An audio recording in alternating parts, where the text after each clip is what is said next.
그 비취색 유약병은 어느새 내 머릿속을 떠나지 않는 강박이 되었습니다. 잠을 설쳤고 아내를 볼 때마다 낯선 사람의 잔상이 어른거렸습니다. 정면으로 맞서는 건 어리석은 짓이었습니다. 그녀는 교묘한 거짓말로 빠져나가거나 오히려 내 의심을 병적인 집착으로 몰아갈 터였습니다. 나는 감정이 아닌 사실이 필요했습니다. 차갑고 단단하며 결코 변하지 않을 증거 말입니다. 나의 비밀 조사는 그렇게 시작되었습니다. 낮에는 화신공방의 듬직한 사위이자 유능한 경영인으로 행동했습니다. 장인의 작업을 돕고 거래처와 통화하고 아들 도윤이의 숙제를 봐주었죠. 완벽한 남편이자 아빠의 가면을 쓴 채 나는 아무것도 모르는 척 연기했습니다. 낮과 밤의 나는 완전히 다른 사람이었습니다. 낮에 한지훈이 신뢰와 사랑을 연기했다면 모두가 잠든 밤의 한지훈은 배신감과 냉철한 이성만으로 움직이는 탐정이었습니다. 하지만 모두가 잠든 밤, 공방 사무실은 나만의 수사 본부가 되었습니다. 오래된 종이 냄새와 싸늘한 흙먼지 냄새가 뒤섞인 그곳에서 나는 홀로 컴퓨터 앞에 앉았습니다. 목표는 단 하나, 아내 고운 채의 지난 몇 달간의 행적에 숨겨진 균열을 찾아내는 것이었습니다. 가장 먼저 뒤진 것은 가마소성 일지였습니다. 수십 년간 쌓여온 우리 공방의 심장과도 같은 기록이었죠. 흙의 종류, 유약의 배합, 소성 온도와 시간까지 모든 작품의 역사가 그 안에 담겨 있었습니다. 첫 며칠은 허탕이었습니다. 수백, 수천 개의 데이터 속에서 의미 있는 불일치를 찾아내는 것은 사막에서 바늘 찾기와 같았습니다. 포기하고 싶은 마음이 들 때마다 아내의 작업실에 놓여있던 그 비취색 유약병을 떠올렸습니다. 그 이질적인 색깔이 내게 채찍질을 가했습니다. 나는 은채의 이름이 적힌 기록들을 하나하나 대조하며 평소와 다른 패턴이 있는지 샅샅이 훑었습니다. 며칠 밤을 새운 끝에 마침내 이질적인 조각을 발견했습니다. 그녀의 개인 작업으로 분류된 실험장 몇 점이 공방의 공식 판매 경로를 거치지 않고 외부로 나간 흔적이었습니다. 판매처는 강남에 위치한 개인 갤러리. 그곳의 이름은 아트스페이스민이었습니다. 심장이 서늘하게 가라앉았습니다. 아트스페이스민의 대표는 최강민. 최근 아내의 작품에 대해 전통에 대한 대담한 반란이라며 과장 섞인 찬사를 보냈던 영향력 있는 미술 평론가였습니다. 기억이 났습니다. 그 평론이 실린 잡지를 들고 와 아이처럼 기뻐하던 은채의 얼굴이 그때는 그저 아내의 성취에 함께 기뻐했지만 지금 돌이켜보니 그 평론가의 글은 칭찬을 넘어 아내를 신격화하는 듯한 어딘가 부자연스러운 열광이 담겨 있었습니다. 그는 은채의 손끝을 논했고 그녀의 영혼을 말했습니다. 작품이 아닌 작가, 개인에 대한 헌사, 마치 연서처럼 느껴질 정도였습니다. 단순한 거래일 수도 있었습니다. 재능 있는 작가와 그녀의 가능성을 알아본 갤러리 대표의 만남. 머리로는 그렇게 생각하려 했었지만 가슴 속에서는 경고음이 울리고 있었습니다. 우연일까? 아니, 내 직감은 우연이 아니라고 소리치고 있었습니다. 모든 것이 너무나 완벽하게 맞아떨어지는 이 상황이 오히려 가장 강력한 증거였습니다. 의심은 또 다른 의심을 낳는 법입니다. 며칠 뒤 나는 아들 도윤이가 차에 두고 내린 장난감을 찾으려 아내의 차를 뒤지게 되었습니다. 그리고 조수석 시트 아래 깊숙한 곳에서 보기 좋게 구겨진 카드, 영수증 한 장을 발견했습니다. 청담동의 고급 프렌치 레스토랑, 2인 디너 코스. 결제 금액은 웬만한 작품 한 점 값과 맞먹었습니다. 날짜를 확인하는 순간 온몸에 피가 차갑게 식는 것 같았습니다. 그녀가 자재 공급처 사장님들과 중요한 미팅이 있다고 말했던 바로 그날이었습니다.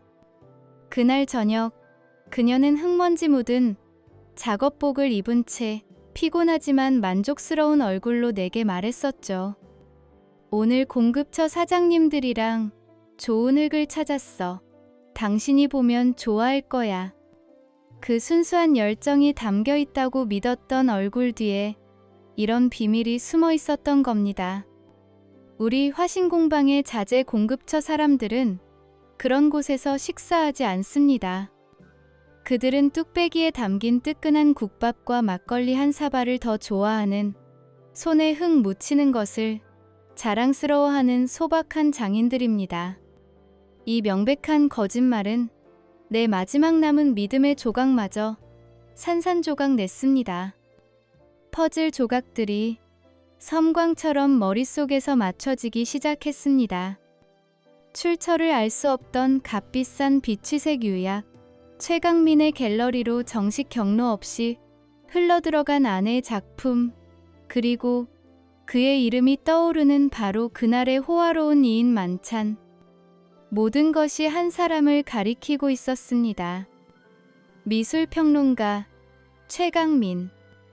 나는 떨리는 손으로 영수증을 주머니에 찔러 넣었습니다. 차가운 종이의 감촉이 내 분노를 더욱 날카롭게 만들었습니다. 내 안에서 믿음과 의심이 처절하게 싸웠습니다. 우리의 결혼식 날 하얀 드레스를 입고 수줍게 웃던 그녀의 모습, 아들 도윤이를 낳고 감격의 눈물을 흘리던 모습, 그 모든 성스러운 기억들이 더러운 거짓의 잔상과 뒤엉켜 나를 고문했습니다. 지난 10년간 내가 사랑하고 존경했던 아내의 모습과 지금 눈앞에 그려지는 낯선 여자의 모습이 포개졌다 흩어지기를 반복했습니다. 그 여자는 내게 거짓말을 하고 나 모르게 무언가를 거래하고 정체 모를 남자와 밤늦게까지 값비싼 저녁을 즐기고 있었습니다. 하지만 감상에 젖어 있을 시간은 없었습니다. 고통스러웠지만 나는 더 차가워져야만 했습니다. 이제 이것은 단순한 의심이 아니었습니다. 명백한 배신에 대한 확신이었습니다. 분노하거나 슬퍼하는 대신 나는 조용히 다음 단계를 계획했습니다. 감정적인 폭발은 패배로 가는 지름길입니다. 나는 이기는 싸움을 해야 했습니다. 아들과 그리고 이 화신공방의 명예를 지키기 위해서 진실의 맨 얼굴을 마주할 때까지 나는 이 비밀 조사를 멈출 수 없었습니다. 그날 밤 나는 다시 사무실로 돌아와 컴퓨터를 켰습니다. 그리고 검색창에 망설임 없이 최강민이라는 세 글자를 입력했습니다. 그 남자에 대해 알아야 할 모든 것을, 그의 가면 뒤에 숨겨진 진짜 얼굴을 찾아내야 했습니다. 그의 화려한 경력과 수많은 인터뷰 기사들을 훑어내리던 내 눈이 한 지점에서 멈췄습니다. 아트스페이스민의 공동대표이자 사업 파트너 윤수아. 최강민이라는 거대한 그림자 옆에 늘 조용히 존재해왔던 또 다른 이름이었습니다. 기사들 속에서 그녀는 단 한 번도 전면에 나서지 않았지만 모든 중요한 계약과 설립 과정에 그녀의 이름이 있었습니다. 체스판 위에 새로운 말이 놓였습니다. 그 말은 과연 나의 조력자가 될까요? 아니면 나를 겨누는 또 다른 적이 될까요? 나는 그 말이 누구인지, 그리고 왜 거기에 있는지 알아내야만 했습니다. 늑대를 잡으려면 구레불을 지피기 전에 먼저 그 늑대에게 상처 입은 다른 짐승을 찾아야 하는 법입니다. 나의 목표는 명확해졌습니다. 최강민의 사업 파트너 윤수아. 인터넷을 통해 제가 찾아낸 그녀의 정보는 많지 않았습니다. 언제나 최강민이라는 거대한 스포트라이트 뒤에 서 있는 그림자 같은 존재. 하지만 모든 중요한 사업 발표와 갤러리 설립 서류에는 어김없이 그녀의 이름이 있었습니다. 그녀는 단순한 동업자가 아니었습니다. 최강민이라는 제국에 보이지 않는 기둥이었죠. 그녀에게 접근하는 것은 지뢰밭을 걷는 것과 같을 터였습니다. 잘못된 한 걸음은 모든 계획을 수포로 돌릴 수 있었습니다.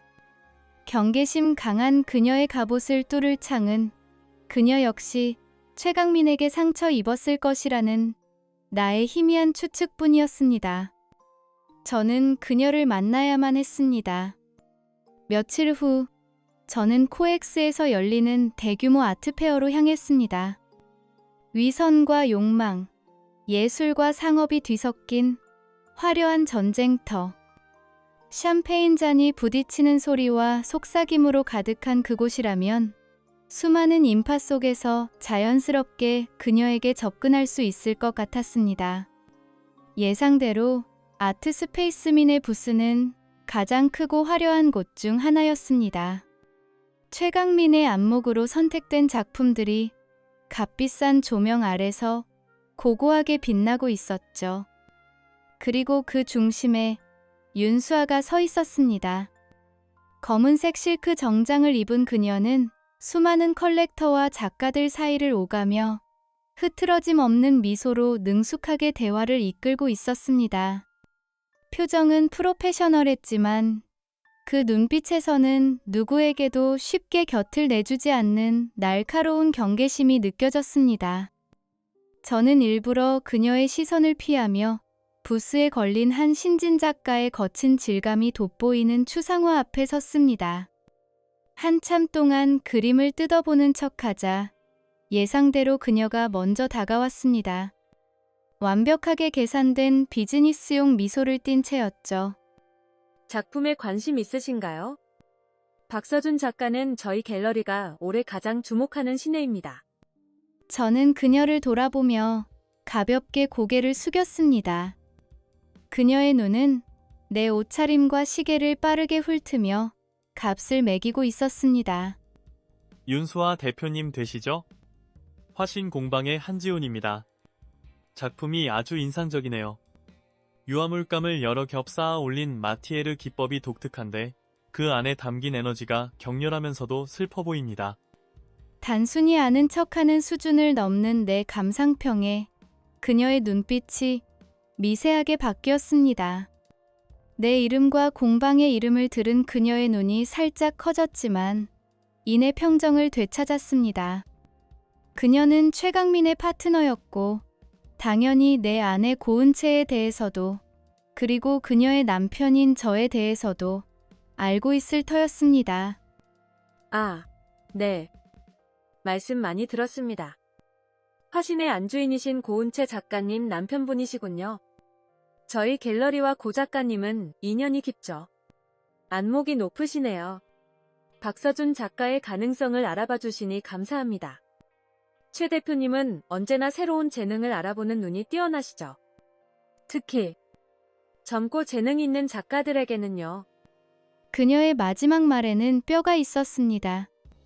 나는 그 미끼를 물기로 했습니다. 최강민 대표님의 안목이 탁월하시더군요. 특히 제 아내의 새로운 가능성을 발견해주신 점에 대해서는 저 역시 깊이 감사하고 있습니다. 덕분에 전통이라는 틀에 갇혀있던 아내가 날개를 편 것 같아 기쁩니다. 팽팽한 탐색전이었습니다.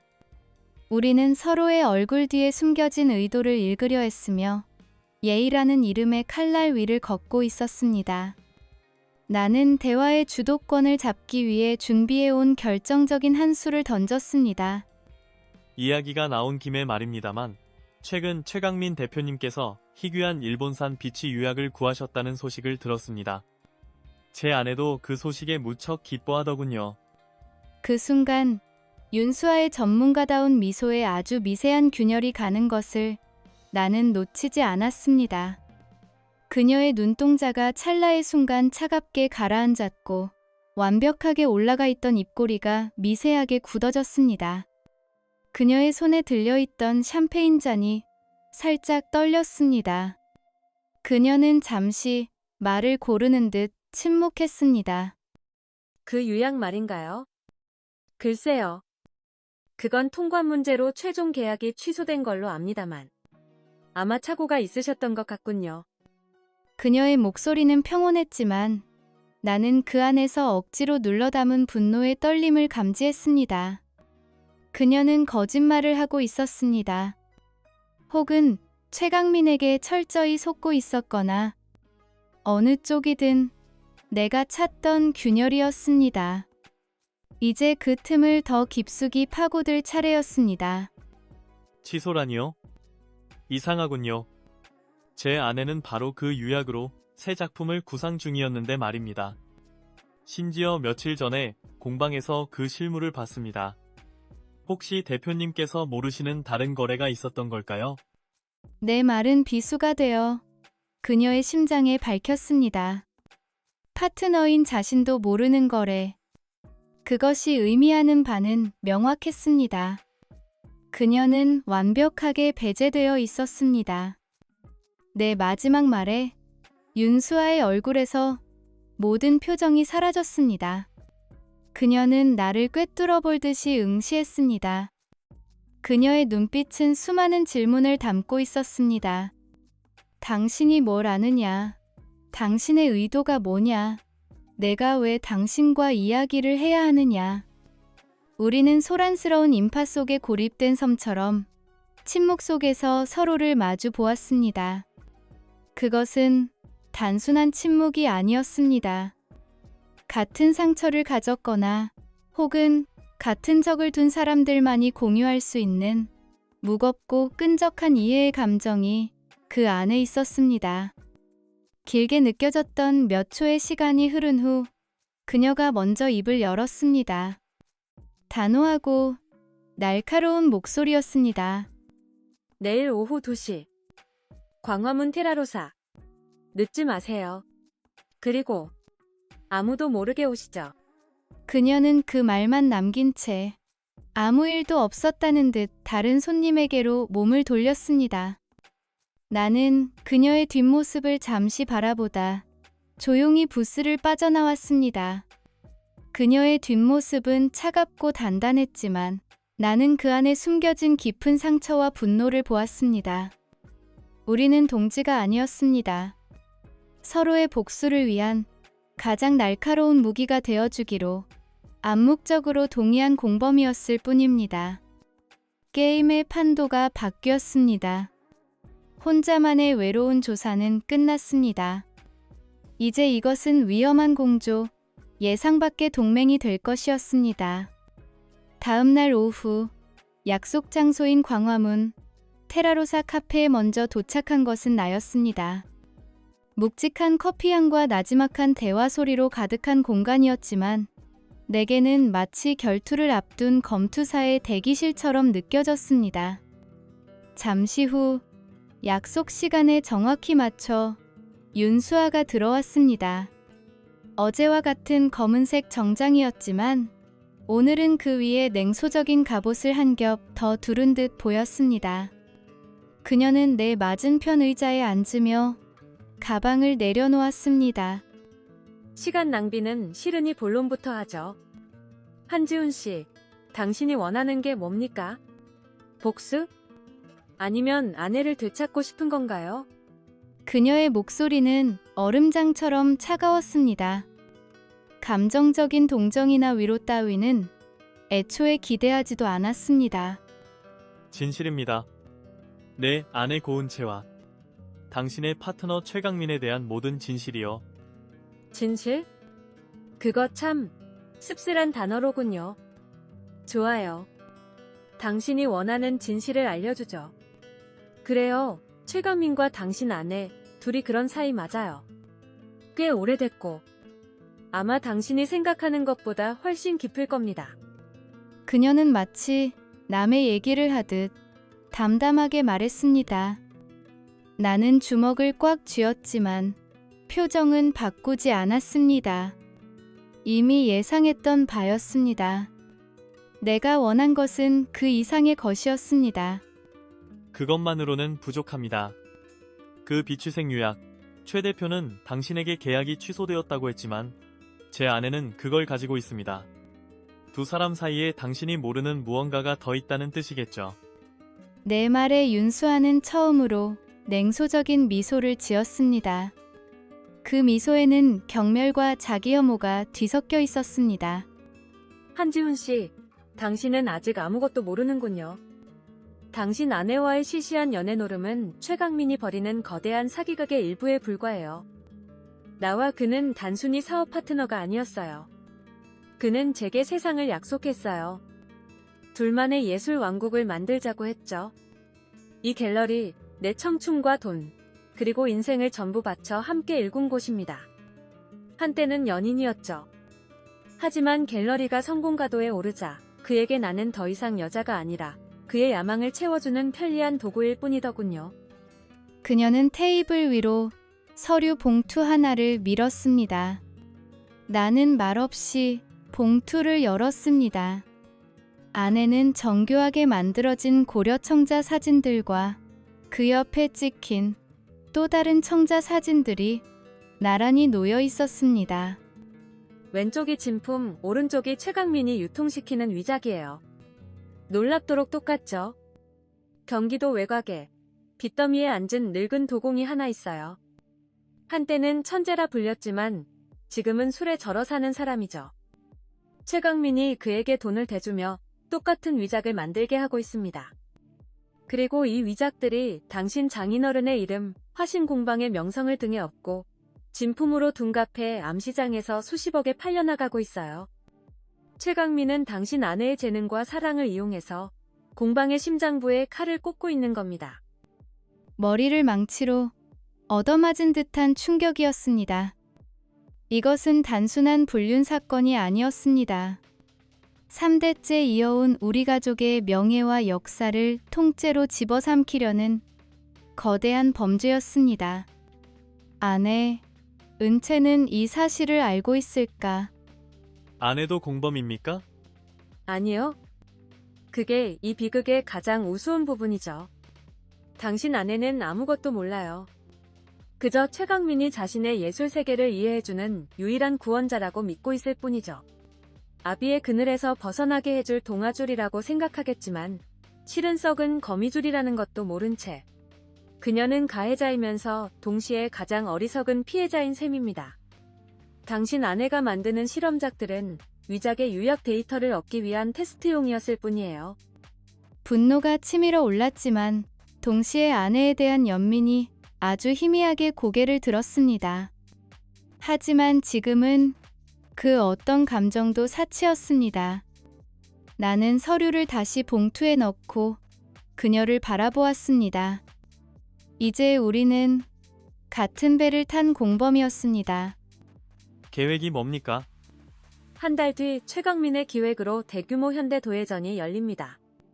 그가 공들여 쌓아 올린 모든 것이 정점에 달하는 순간이죠. 바로 그곳에서 모든 것을 터뜨릴 겁니다.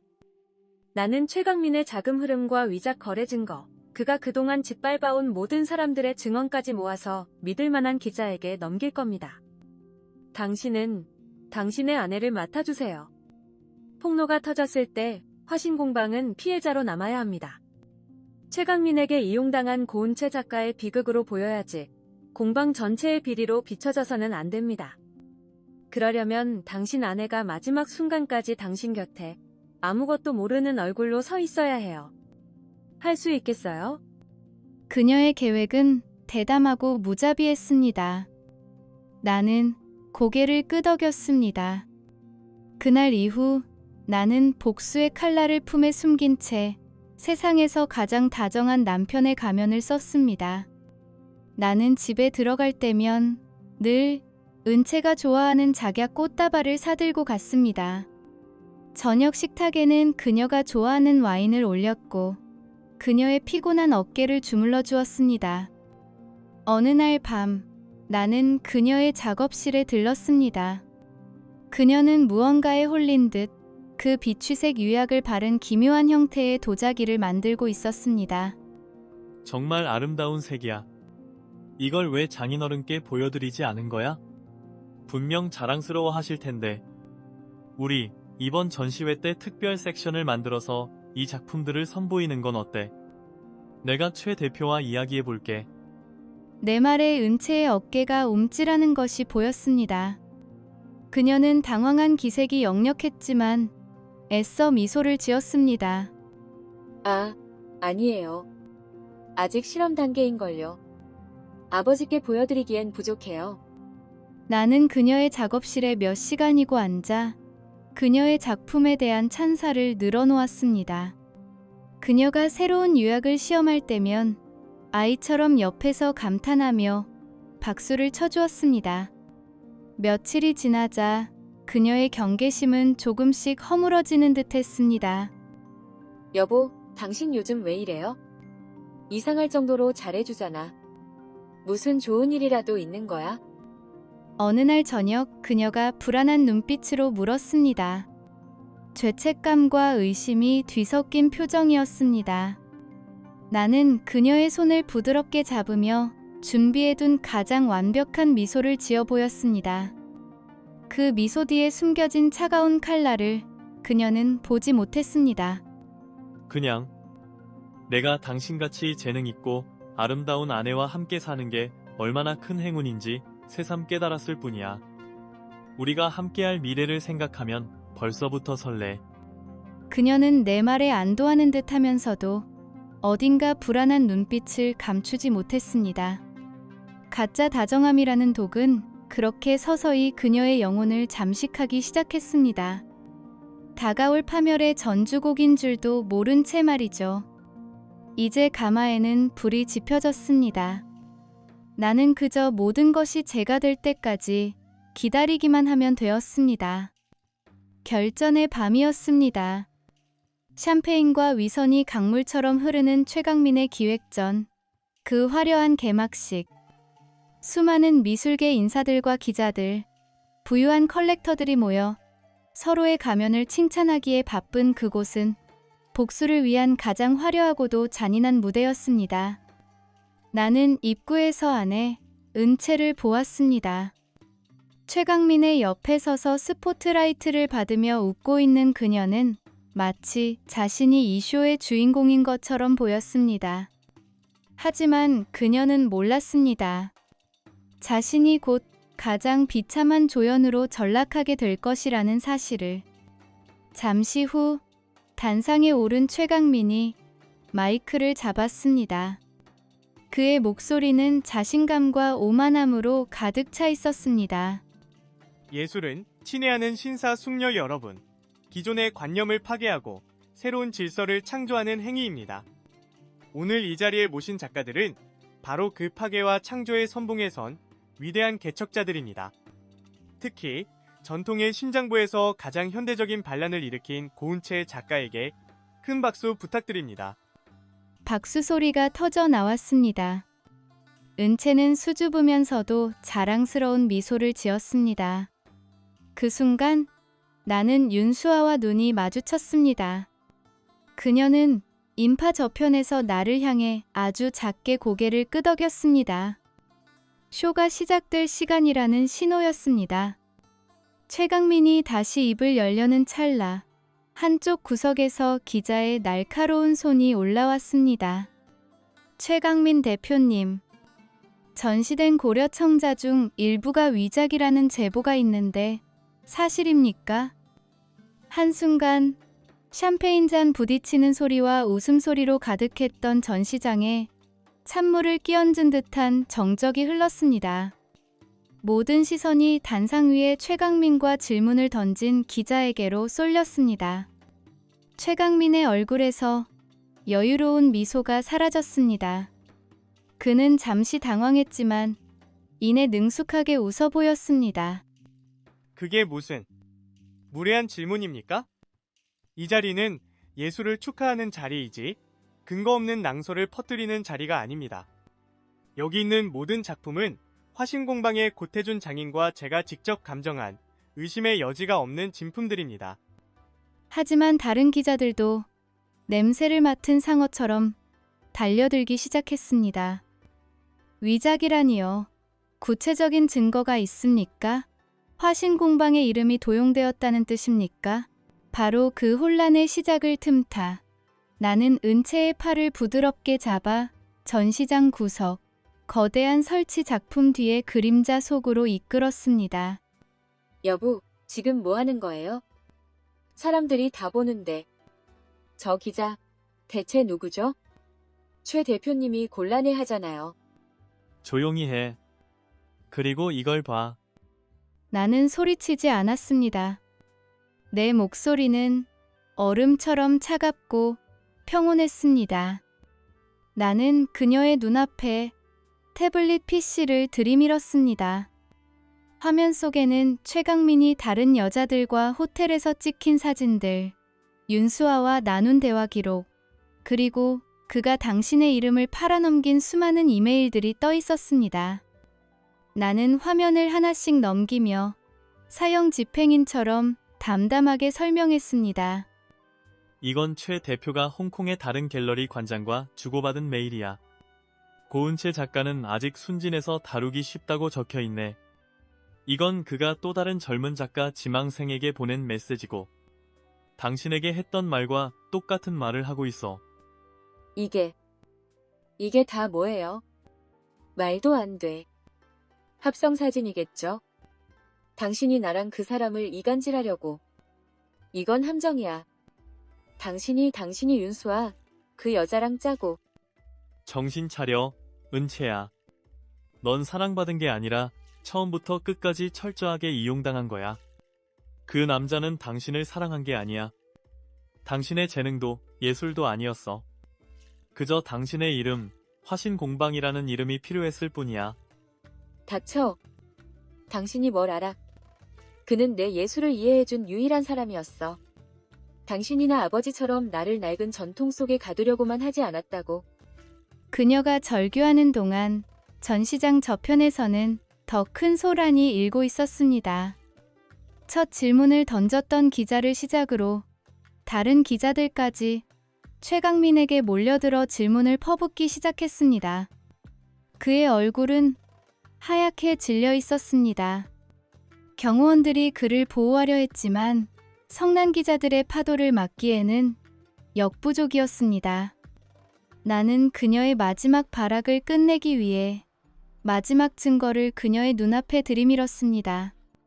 그것은 그녀의 혼이 담긴 실험작들이 다른 사업을 위한 미끼로 헐값에 팔려나간 계약서들이었습니다. 최강민은 그녀의 작품을 헐값에 넘기는 대가로 위작을 구매할 다른 컬렉터들을 소개받고 있었습니다. 이게 그가 당신의 예술을 이해한 방식이야. 당신의 자존심과 영혼을 헐값에 팔아넘겨서 자신의 배를 채운 거라고. 당신의 반란과 도전은 그의 사기극을 위한 근사한 포장지에 불과했어. 당신은 구원자를 만난 게 아니었어. 당신의 모든 것을 집어삼키는 악마를 만난 거지. 은채는 태블릿 화면과 나를 번갈아 보며 가쁘게 숨을 몰아쉬었습니다. 그녀의 눈동자가 지진이라도 일어난 듯 격렬하게 흔들렸습니다. 그녀가 쌓아올린 세계가, 그녀가 믿었던 모든 것이 한순간에 무너져 내리고 있었습니다. 바로 그때였습니다. 우리의 등 뒤에서 낮고 무거운 목소리가 들려왔습니다. 그게 모두 사실이냐? 은채의 아버지, 고태준 장인이었습니다. 그는 언제부터 서 있었는지 모를 모습으로 산처럼 버티고 서서 우리를 내려다보고 있었습니다. 그의 눈빛은 분노가 아니었습니다. 그것은 평생을 바쳐 지켜온 성이 가장 믿었던 딸의 손에 의해 안에서부터 무너지는 것을 목격한 왕의 허망함이었습니다. 그의 손에 들려있던 술잔이 힘없이 바닥으로 떨어져 날카로운 소리를 내며 깨졌습니다. 모든 것이 동시에 터져 나왔습니다. 단상 위에서는 기자들에게 둘러싸인 최강민이 경호원들에게 이끌려 꽁무니를 빼기 시작했고, 전시장 곳곳에서는 사람들의 웅성거림과 카메라 플래시가 폭죽처럼 터졌습니다. 그리고 내 앞에서는 아내가 고운 채가 결국 무릎을 꿇고 주저앉았습니다. 그녀의 손에서 태블릿이 떨어지며 바닥에 부딪혔습니다. 화면 속에서는 여전히 최강민이 가식적인 미소를 짓고 있었습니다.